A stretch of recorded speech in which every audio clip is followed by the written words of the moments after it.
সকালবেলা স্ত্রী আমার সাথে ভালো ব্যবহার করে না। জিজ্ঞেস করলাম কেন আমার সাথে ভালো ব্যবহার করে না? বলে তুমি জানো নি রাত্রির বেলা নেশায় আসক্ত হয়ে তুমি তোমার মার সাথে কি আচরণ করেছো? তোমার মাকে লাথি দিয়ে ফেলে দিয়ে তুমি হত্যা করেছো, মাকে হত্যা করেছে।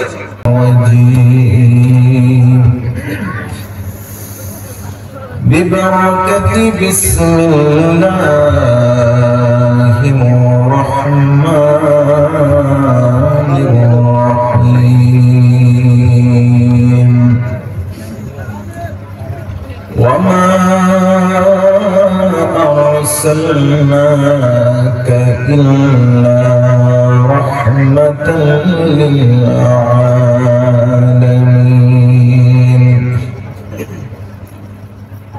وقال تبارك وتعالى في شان حبيبه تعظيما له وتوقيرا إن الله وملائكته يصلون على النبي يا أيها الذين آمنوا صلوا عليه وسلموا تسليما اللهم صل على سيدنا مولانا محمد وعلى آل سيدنا